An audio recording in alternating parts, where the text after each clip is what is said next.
Assalamualaikum warahmatullahi wabarakatuh. Saya Anas Prasetyo dari kelas 11 IPA 1. Saya akan melakukan remedial prakarya. Bab ke-1. Kerajinan dari bahan limbah berbentuk bangun ruang. Secara prinsip, limbah dibagi menjadi 3, yaitu limbah berdasarkan wujudnya, berdasarkan sumbernya, berdasarkan senyawanya. Berdasarkan wujudnya dibagi menjadi 3, yaitu limbah gas, limbah cair, dan limbah padat. Contoh limbah gas adalah karbon dioksida yang dihasilkan oleh asap kendaraan bermotor, asap pabrik, asap pembakaran sampah. Sedangkan contoh limbah cair adalah air sabun bekas cucian dan minyak goreng buangan. Kemudian sedangkan contoh limbah padat adalah plastik, botol, dan kertas. Yang kedua, berdasarkan sumbernya dibagi menjadi 4, yaitu limbah pertanian, limbah industri, limbah pertambangan, dan limbah domestik. Yang ketiga, berdasarkan senyawanya dibagi menjadi 2, yaitu limbah organik dan anorganik. Limbah organik merupakan limbah yang mengandung unsur karbon sehingga lebih mudah untuk diuraikan. Contohnya limbah organik yaitu kulit buah-buahan dan sayuran, serta kotoran hewan dan manusia. Sementara itu, limbah anorganik yaitu yang tidak mengandung unsur karbon sehingga sangat sulit diuraikan. Oleh sebab itu, limbah anorganik dapat pula diartikan sebagai limbah yang tidak bisa membusuk. Contohnya seperti pecahan kaca, botol beling bekas, dan plastik. Perencanaan usaha kerajinan dari bahan limbah berbentuk bangun ruang. Perencanaan usaha ada faktor keuntungan, faktor penguasaan teknik, faktor pemasaran, faktor bahan baku, faktor tenaga kerja, faktor modal, faktor resiko, faktor persaingan, faktor fasilitas dan kemudahan, dan faktor manajemen. Kemudian yang perlu diperhatikan dan dipertimbangkan dalam kerajinan dari bahan limbah berbentuk bangun ruang yaitu sesuai dengan hasrat dan minat, membawa suatu keuntungan, mudah mengurus dan mengerjakannya, mudah memeliharanya, produknya disenangi dan dibutuhkan konsumen, bahan bakunya mudah didapat dan mendapat dukungan dan perlindungan pemerintah. Sumber daya yang dibutuhkan dalam kerajinan dari bahan limbah berbentuk bangun ruang yaitu yang pertama faktor manusia, yang kedua faktor keuangan, yang ketiga faktor organisasi, yang keempat faktor perencanaan, yang kelima faktor mengatur usaha, yang keenam faktor pemasaran, dan yang ketujuh faktor administrasi. Adapun perencanaan administrasi kerajinan dari bahan limbah berbentuk bangun ruang, yaitu yang pertama mengurus izin usaha, kemudian penetapan besarnya retribusi, surat izin usaha pedagang atau SIUP, kemudian pengurusan pajak, kemudian membuka rekening bank, tanda daftar perusahaan atau TDB, dan yang terakhir analisis mengenai dampak lingkungan atau AMDAL. Kemudian ada sistem produksi kerajinan dari bahan limbah berbentuk bangun ruang. Berdasarkan bahannya, produk kerajinan dari bahan limbah dapat dibagi menjadi 2, yaitu kerajinan dari bahan limbah berbentuk bangun datar dan kerajinan dari bahan limbah berbentuk bangun ruang. Kemudian ada beberapa contoh produk kerajinan dari bahan limbah berbentuk bangun ruang. Yang pertama, kerajinan dari limbah bunga kering, yaitu contohnya bunga hias, hiasan buku, hiasan dinding, dan lain-lain. Yang kedua, kerajinan dari limbah tempurung kelapa, contohnya lampu belajar. Yang ketiga, kerajinan dari limbah kayu. Yang keempat, kerajinan dari limbah akar bambu. Yang kelima, kerajinan dari limbah tulang ikan. Limbah tulang ikan juga bisa dibuat menjadi mainan motor-motoran. Yang keenam, kerajinan dari limbah kulit kerang.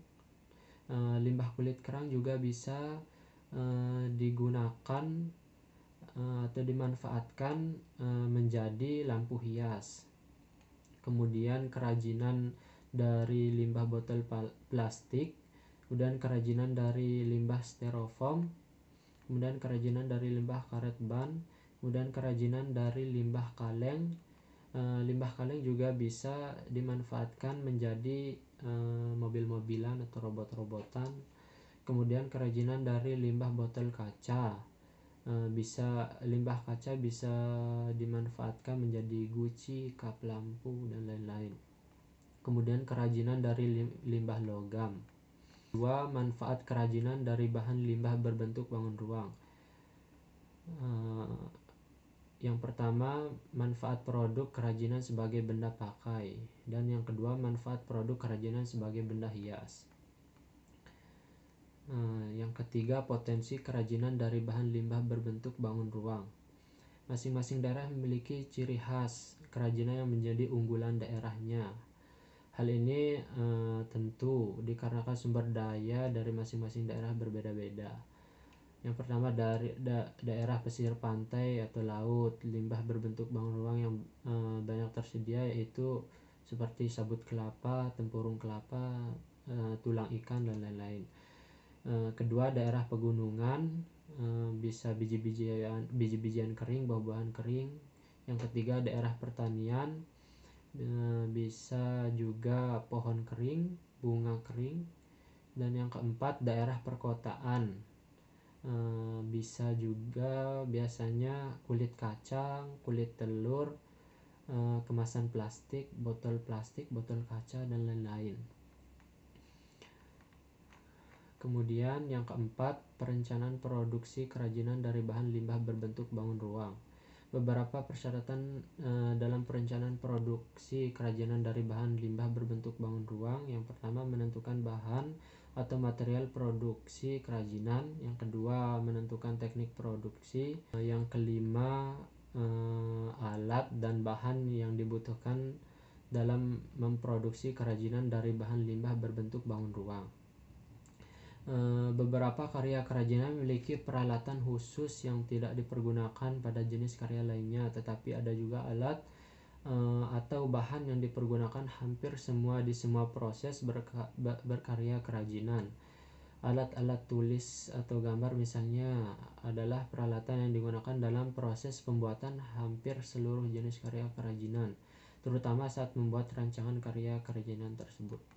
Kemudian yang keenam, ada proses produksi kerajinan dari bahan limbah berbentuk bangun ruang. Proses produksi kerajinan dari bahan limbah berbentuk bangun ruang yaitu pembuatan kerajinan lampu hias dari limbah botol minuman, itu misalnya. Kemudian kita lanjut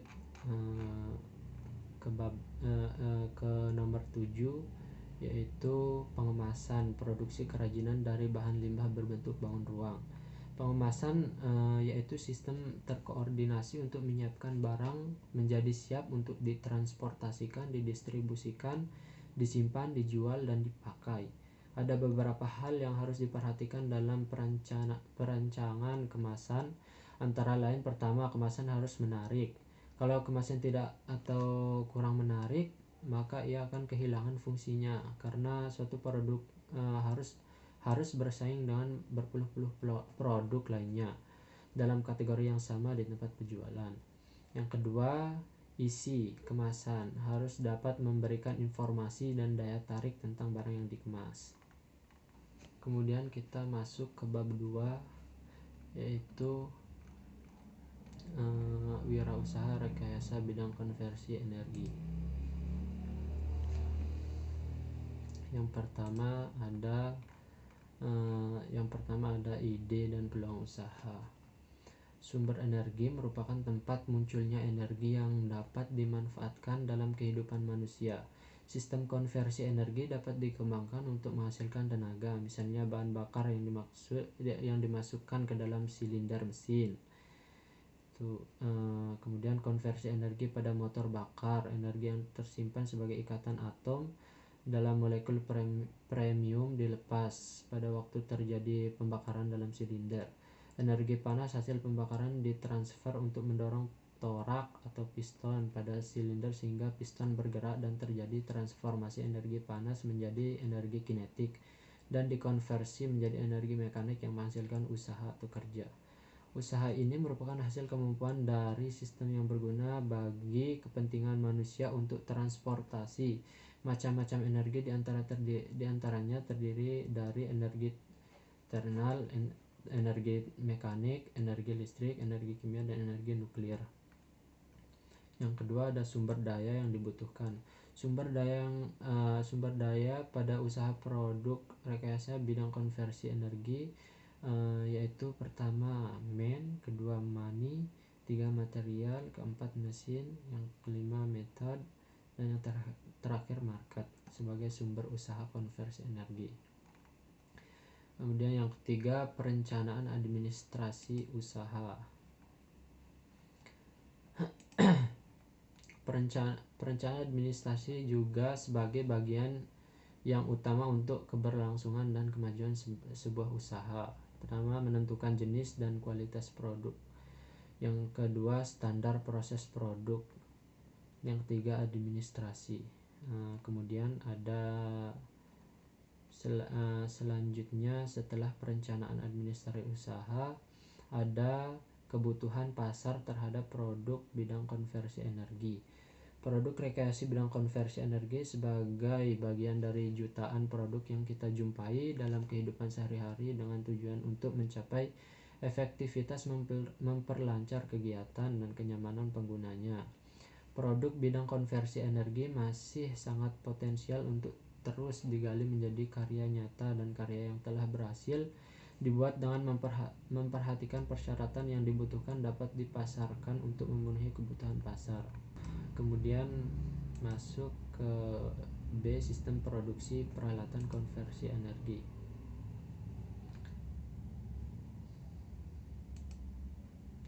Yang pertama ada aneka produk bidang konversi energi. Beberapa contoh sistem produk bidang konversi energi yaitu konversi energi angin, konversi energi surya atau matahari, kemudian ada energi air, kemudian yang keempat biogas, yang kelima biomasa, yang keenam energi panas bumi.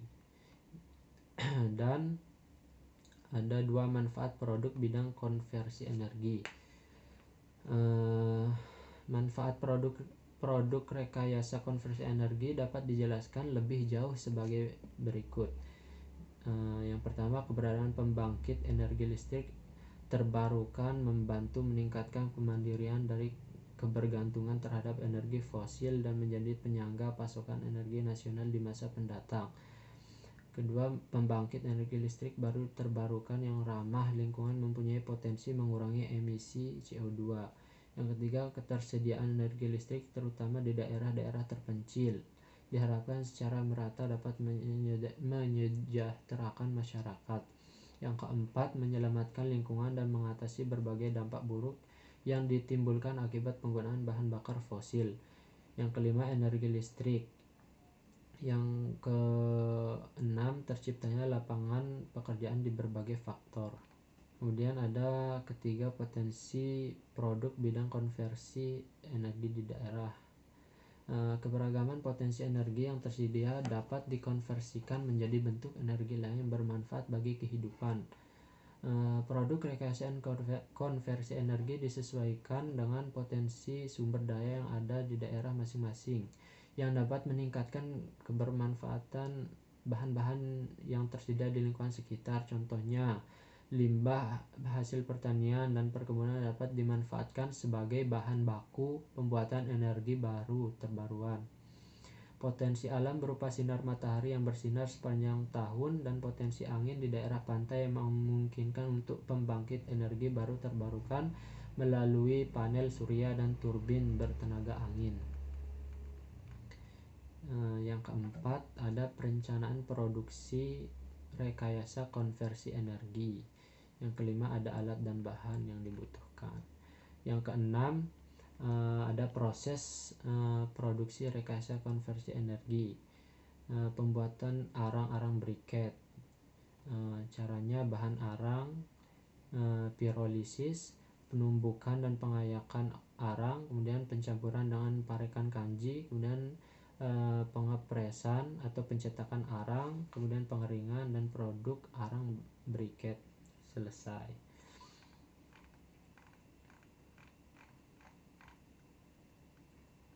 Dan yang terakhir ada pengemasan produk. Pengemasan produk bidang konversi energi. Fungsi kemasan dapat tercapai maka perlu memperhatikan hal-hal, yaitu yang pertama, satu, dibuat semenarik mungkin, punya ciri khas. Yang kedua, memuat informasi yang jelas dan jujur. Yang ketiga, menarik, desain, bentuk dan warna dengan komposisi yang imbang. Yang keempat, ukuran dan material bahan sesuai kebutuhan. Dan yang terakhir, bahan terbuat dari material yang tahan terhadap perlakuan pada saat pemindahan. Kemudian ada menghitung titik impas atau BEP, Break Even Point. BEP produksi dapat dihitung dengan cara rumus total biaya dibagi harga penjualan. Di antaranya ada biaya investasi, biaya variabel, biaya penyusutan, biaya produksi, biaya arang briket, dan keuntungan. Manfaat promosi, pertama, mengetahui produk yang diinginkan, mengetahui tingkat kebutuhan konsumen. Yang ketiga, mengetahui cara pengenalan dan penyampaian. Yang keempat, mengetahui harga yang sesuai. Yang kelima, mengetahui strategi promosi. Yang keenam, mengetahui kondisi pesaing. Dan yang terakhir, menciptakan image sebuah produk. Kemudian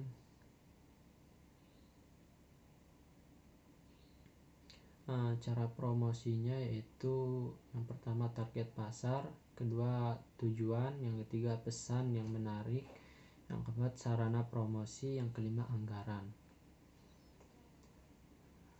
Kemudian lanjut ke laporan kegiatan. Ada laporan laba rugi, laporan perubahan modal, neraca, laporan arus kas atau cash flow. Kemudian ada evaluasi kegiatan pembuatan produk. Yang pertama, informasi proyek pembuatan model atau produk. Yang kedua, tugas pengembangan proyek. Yang ketiga, nama produk.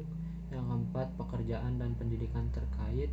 Yang kelima, organisasi. Yang keenam, langkah kerja. Dan yang terakhir, lampiran portofolio.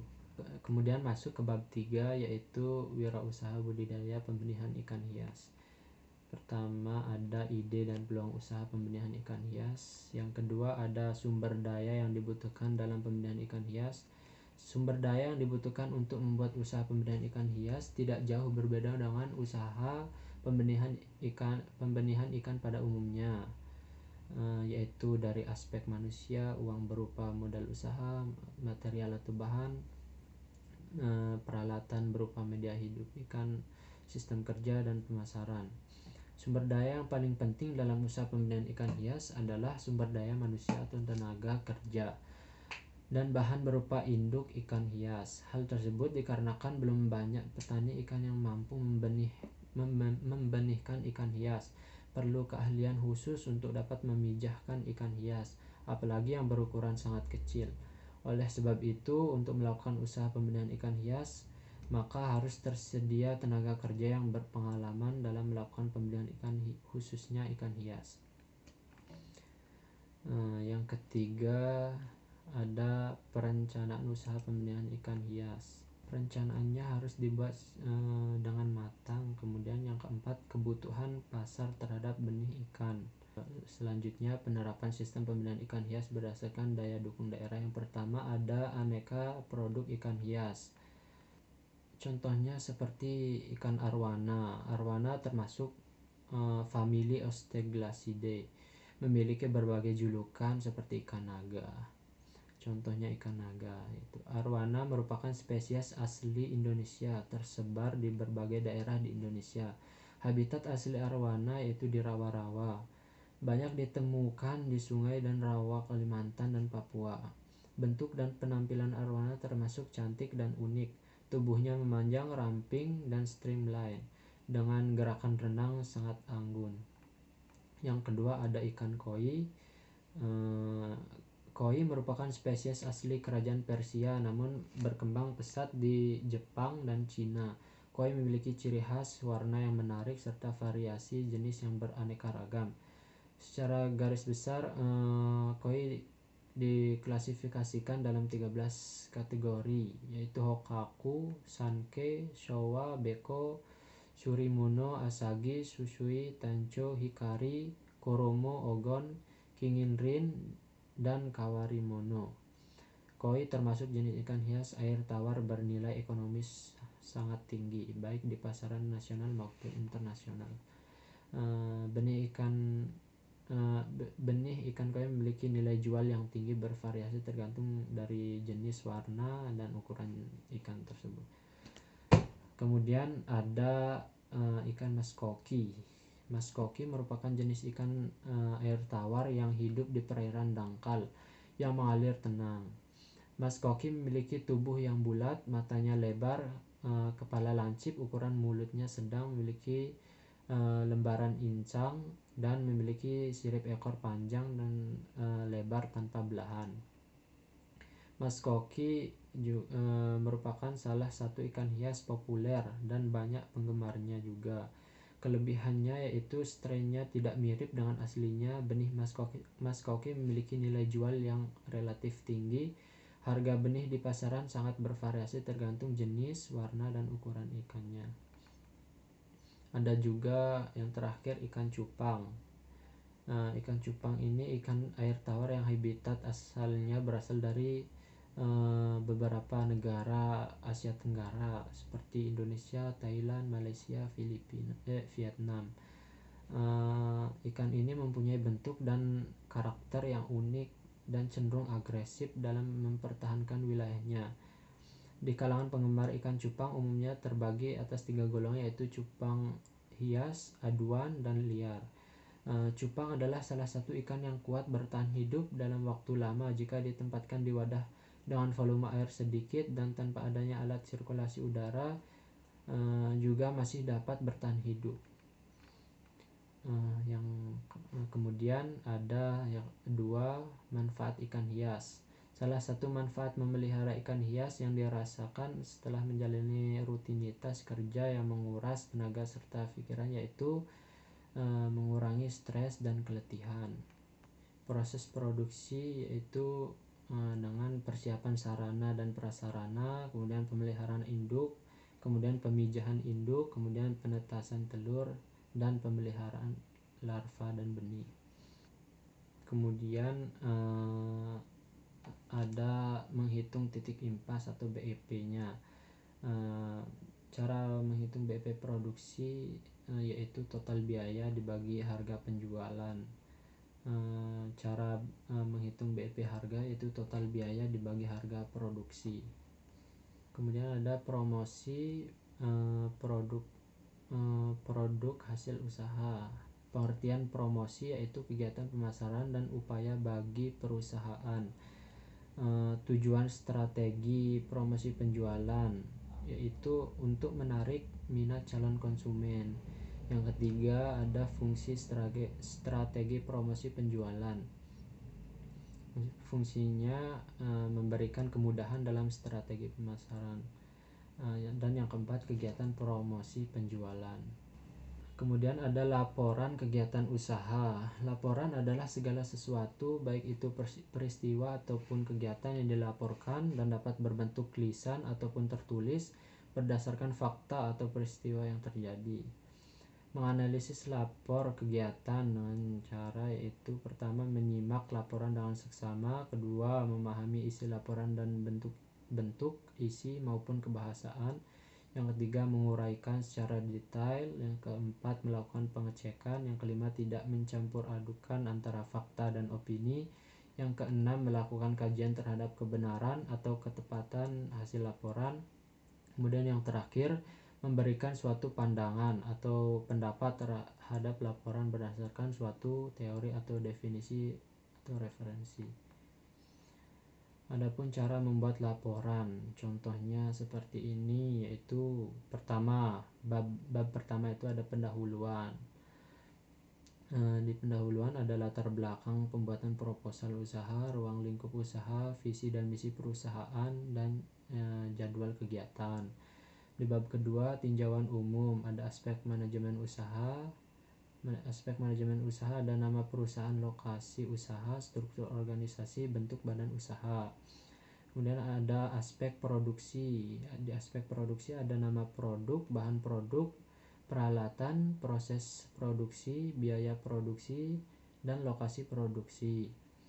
Kemudian ada aspek permodalan. Di aspek permodalan ada sumber modal, proyeksi sumber modal, cash flow, kemudian lapor rugi atau laba, laporan neraca, dan laporan perubahan modal.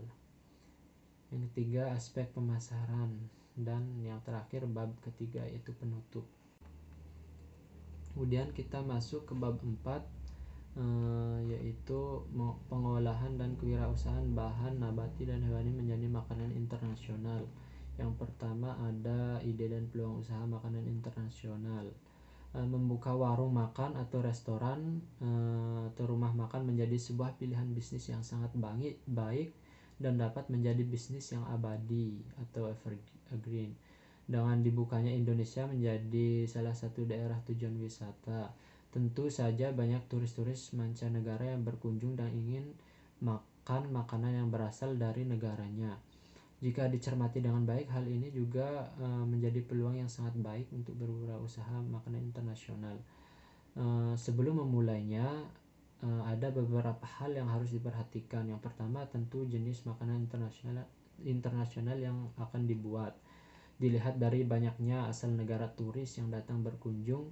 Selain itu, perlu juga dilihat ketersediaan bahan makanan di lingkungan sekitar. Kemudian yang kedua ada mengolah makanan dengan tepat. Akhirnya cita rasa yang lezat menjadi salah satu faktor penentu suksesnya bisnis kuliner. Oleh karena itu, belajar cara mengolah makanan dari negara asal sehingga memperoleh cita rasa yang hampir mirip dengan negara asalnya. Kemudian yang ketiga ada menggunakan bumbu yang tepat. Yang keempat, carilah lokasi yang tepat. Dalam memilih lokasi usaha, pilihlah lokasi usaha yang strategis yang mempermudah calon pembeli datang ke warung kita atau restoran kita. Usahakan lokasi kita terlihat jelas dan mudah dicapai.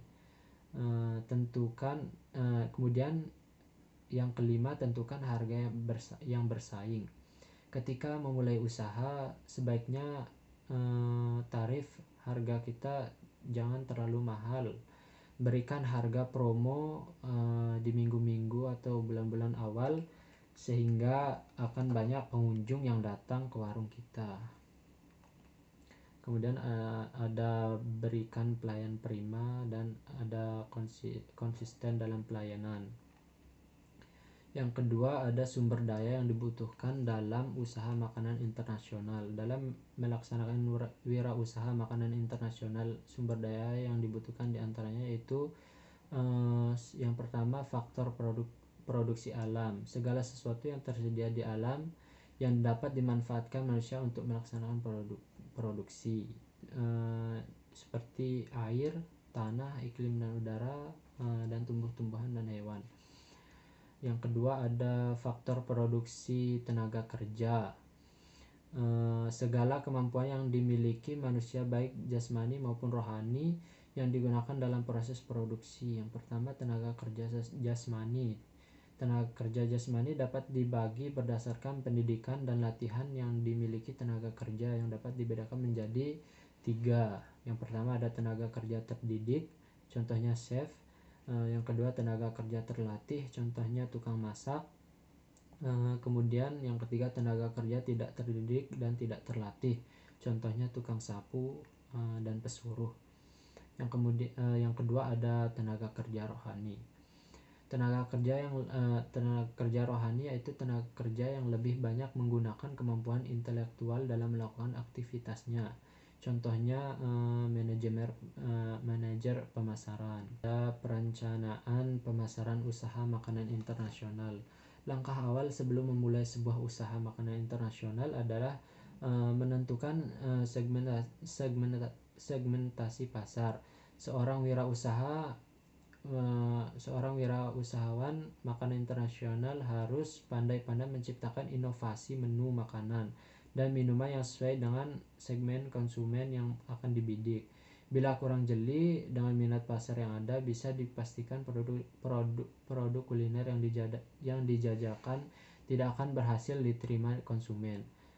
Ada dua faktor utama yang bisa dimanfaatkan untuk menentukan segmentasi pasar. Yang pertama, lokasi usaha. Sebagai contoh, macam menu yang ditawarkan di kantin sekolah tentu tidak akan sama dengan menu makanan yang berlokasi di daerah perkantoran. Yang kedua, harga jual. Harga jual produk juga menjadi salah satu faktor utama dalam membedakan segmentasi pasar. Sebagai contoh, harga makanan di lokasi pelajar tentu lebih murah dari harga yang ditawarkan untuk karyawan. Para pelaku usaha biasanya membagi target pasar menjadi 3 kelompok, yaitu kelompok konsumen bawah, konsumen menengah, konsumen segmen atas. Kemudian ada yang keempat, penyusun proposal makanan internasional.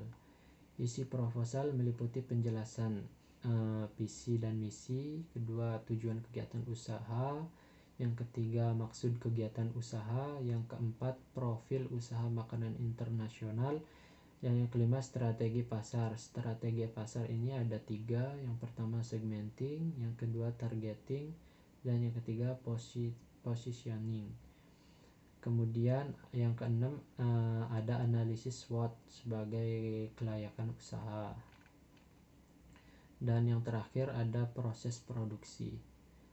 Kita masuk ke penerapan sistem produksi makanan internasional berdasarkan daya dukung daerah. Pengertian dan karakteristik makanan internasional.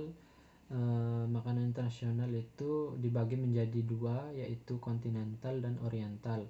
Masakan kontinental yaitu masakan yang berasal dari negara yang mempunyai dataran luas, contohnya seperti Inggris, Amerika, Prancis, Australia, atau negara-negara Eropa.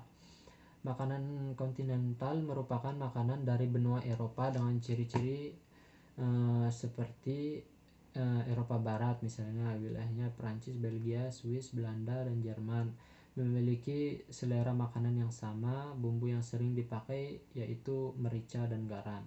Yang kedua ada Eropa Timur, Hongaria, Yugoslavia, Yunani, Romawi, Romania mempunyai selera makanan yang menggunakan berbumbu tajam dan rempah-rempah seperti lada.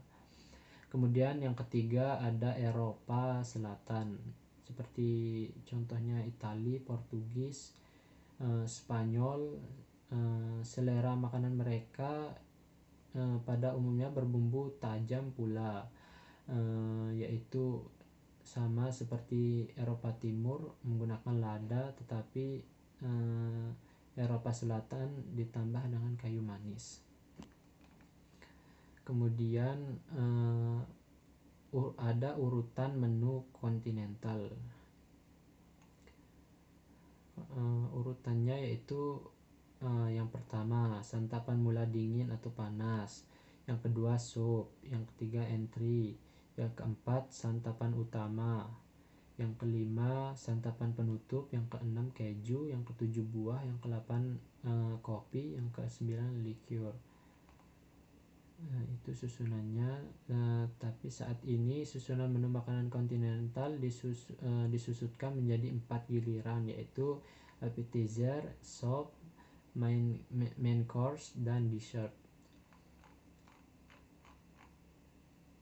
Kemudian kita masuk ke masakan oriental. Masakan oriental merupakan jenis masakan yang berasal dari negara kepulauan daerah Asia seperti Cina, Indonesia, Jepang, Arab, India, Pakistan, dan negara timur lainnya. Masakan oriental adalah perpaduan dari berbagai resep masakan di Asia yang mudah dikenali dari tampilan, aroma, dan rasanya. Makanan Oriental merupakan makanan dari benua Asia yang sangat kaya akan rempah-rempah yang menonjol serta variasi yang sangat unik. Adapun karakteristik masakan Oriental yaitu dari masakan Cina, masakan Jepang, masakan India, Arab, dan Pakistan, ada masakan Filipina. Kemudian kita masuk ke teknik pengemasan makanan internasional. Teknik-teknik pengolahan makanan internasional, yang pertama ada merebus, yang kedua ada mengukus, ketiga mengetim, keempat menggoreng, kelima mencah, keenam menyetup, ketujuh menyemur, ke-8 menumis, ke-9 memanggang, ke-10 membakar atau mengepan, ke-11 memanir, ke-12 memarinir, kemudian yang ke-13 memfarsir, yang ke-14 melardir, yang selanjutnya setelah melardir membardir, kemudian memblansir, kemudian membuat kaldu, kemudian memfilir, kemudian menggelasir, kemudian mengentalkan, menjernihkan, mengocok atau memukul, mendinginkan, dan terakhir menghidangkan. Selanjutnya yaitu dengan bahan kemasan olahan makanan internasional. Kemasan adalah kegiatan penempatan produksi ke dalam wadah dengan segala jenis material lainnya yang dilakukan oleh produsen untuk disampaikan kepada konsumen. Fungsi perlindungan produk menjadi perhatian penting bagi wirausahawan makanan internasional ketika menentukan bahan kemasan. Dengan demikian, fungsi kemasan yang pertama harus memenuhi persyaratan. Yang pertama, kemampuan atau daya membungkus yang baik untuk memudahkan dalam penanganan, pengangkutan, distribusi, penyimpanan, dan penyusunan. Yang kedua, kemampuan melindungi isinya dari berbagai risiko dari luar. Kemudian kemampuan sebagai daya tarik terhadap konsumen. Kemudian yang keempat, persyaratan ekonomi. Yang kelima, mempunyai ukuran, bentuk, dan bobot yang sesuai dengan norma atau standar yang ada. Dalam rangka memenuhi persyaratan-persyaratan tersebut, maka kemasan harus memiliki sifat permeable terhadap udara atau oksigen dan gas lainnya. Kemudian ada bersifat non-toksik dan inert atau tidak bereaksi dan menyebabkan reaksi kimia. Kemudian kedap air. Kemudian selanjutnya kuat dan tidak mudah bocor. Kemudian relatif tahan terhadap panas. Dan yang terakhir mudah dikerjakan secara massal dan harganya relatif murah. Kemudian ada rumus BEP produksi, sama seperti di bab sebelumnya, yaitu dengan total biaya dibagi harga penjualan. Kalau BEP harga, total biaya dibagi harga produksi. Promosi produksi hasil usaha bisa periklanan, promosi penjualan tatap muka, yang terakhir publisitas. Sekian dari saya. Wassalamualaikum warahmatullahi wabarakatuh.